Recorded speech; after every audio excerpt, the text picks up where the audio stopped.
There is something endlessly fascinating about long marriages in Hollywood. Not because they are glamorous, but because they are rare. In a world built on reinvention, constant motion, and public scrutiny, relationships are often the first casualty. That is why the nearly 35-year partnership of Sarah Jessica Parker and Matthew Broderick continues to draw attention, curiosity, and, perhaps most of all, admiration. Their love story is not a fairy tale in the traditional sense. There were no sweeping declarations at 20, no youthful certainty that this was the one. Instead, theirs is a story shaped by time, loss, hesitation, humor, mistakes, forgiveness, and the kind of quiet effort that doesn't make headlines but sustains a life. When they met in the early 1990s, neither Sarah Jessica Parker nor Matthew Broderick was untouched by hardship. By then, Sarah had already lived through a deeply complicated relationship with Robert Downey Jr., one that lasted 7 years and cost her far more emotional energy than she ever expected to give. Downey's struggles with addiction, infidelity, and instability meant that loving him often meant enduring chaos. For years, she tried to make it work, hoping patience and devotion would be enough. Eventually, she realized they were not. Matthew Broderick's past carried a different kind of weight. In 1987, he was involved in a tragic car accident in Ireland that resulted in the deaths of 2 women. Though legally cleared, the emotional aftermath followed him for years. The incident shattered his relationship with Jennifer Grey and sent him into a deep depression. For a long time, Broderick lived quietly with that burden, unsure how or if he would ever fully move forward. By the time Sarah and Matthew were introduced in 1991 at a New York party, both were older, more cautious, and far less interested in romance for its own sake. They were introduced by mutual friends, including members of the theater community they both belonged to.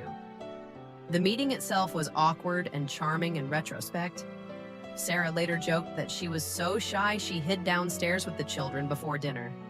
When she finally emerged, she noticed Matthew's haircut and immediately teased him about it, running her hand through his hair and asking bluntly who had ruined it.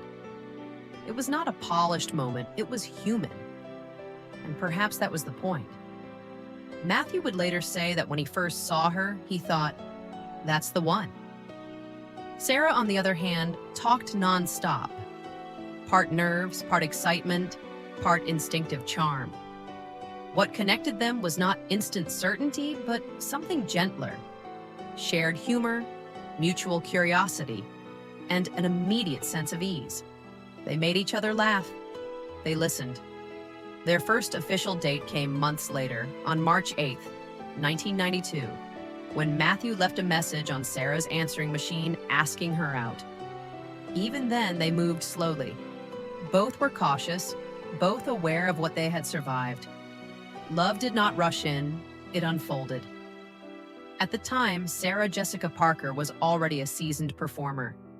She had started on Broadway as a child, starring in Annie at just 12 years old. Her career had grown steadily through film, television, and theater. By the early 90s, she was well known for her roles in Footloose, Girls Just Want to Have Fun, and The First Monday in May. Matthew Broderick, meanwhile, was a Broadway fixture and already immortalized as Ferris Bueller, a role that would follow him for life. They were both deeply rooted in New York, deeply committed to their craft, and equally uninterested in moving to Hollywood full-time. That shared love of the city became one of the quiet foundations of their relationship. In 1996, they worked together on Broadway in How to Succeed in Business Without Really Trying. It was not without its challenges. Working with your partner rarely is, but it reinforced their respect for one another as professionals. A year later, they invited more than 100 friends to what was announced as a party. The guests were stunned to discover they had arrived at a wedding. On May 19, 1997, Sarah Jessica Parker and Matthew Broderick married in a Gothic synagogue on Manhattan's Lower East Side. In a move that would later become fashion legend, Sarah wore a black dress. Not to make a statement, she later said, but to reduce stress. She admitted she was afraid of the traditional trappings of weddings: the white dress, the veil, the symbolism. Black felt simpler, safer. What followed was a life that looked glamorous from the outside: red carpets, awards, premieres, but was anchored by remarkably ordinary values. They supported each other's work. They showed up. They tried as much as possible to keep home separate from career. Sarah has often said that when she comes home, she and Matthew try not to talk about work unless one of them needs advice. "That's our marriage contract," she once joked. In 1998, Sex and the City premiered, changing Sarah Jessica Parker's life forever. As Carrie Bradshaw, she became a global icon of fashion, independence, and modern womanhood. Fame on that scale could easily have disrupted a marriage, but Matthew never seemed threatened by her success. In fact, he often joked that in their family there was only room for one star, and it certainly wasn't him. They welcomed their first child, James Wilkie, in 2002. Sarah's pregnancy was carefully hidden on screen, as Carrie Bradshaw was not yet ready for motherhood. Later, after years of struggling to conceive again, they turned to surrogacy. In 2009, twin daughters Marion and Tabitha were born. Sarah has spoken openly about infertility, about the grief, the longing, and the acceptance. "I would have given birth again and again if I could," she once said. Her honesty resonated with countless women who had walked similar paths in silence. Like any long marriage, theirs has not been without serious challenges. In 2008, tabloids reported Matthew's infidelity with a much younger woman. For Sarah, it was devastating. She did not pretend otherwise. The couple went through a period of separation, silence, and pain. Sarah later admitted that she never described her marriage as happy in a simplistic way. "I'm very happy with Matthew, she said, but there are moments when we regret being together." What saved them was not denial, but work, therapy, time, and perhaps most importantly, their children. At the same time Sarah was processing betrayal, she was also preparing for surrogacy. New life arrived at a moment when everything felt fragile. Slowly, carefully, they chose to begin again. They sought counseling, they talked, they learned to negotiate.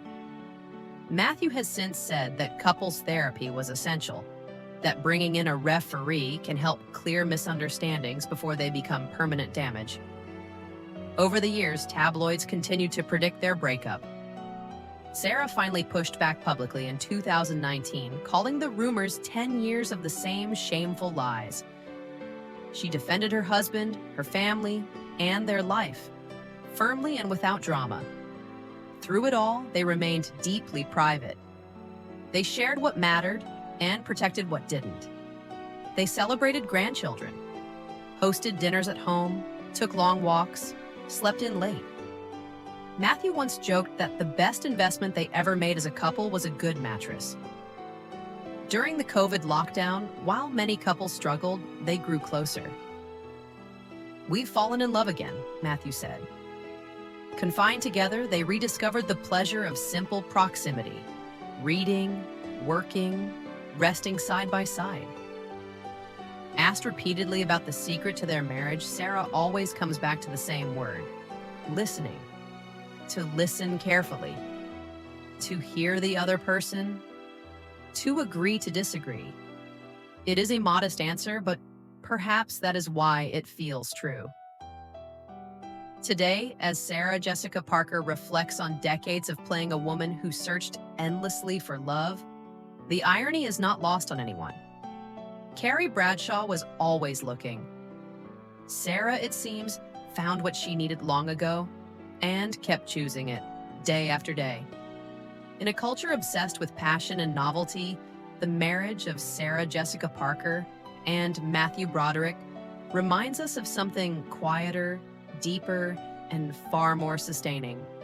That love is not a feeling you fall into once, but a decision you make repeatedly, even when it's hard. And maybe that is the kind of story worth telling, especially for women who understand that the most meaningful chapters of life are rarely the loudest ones.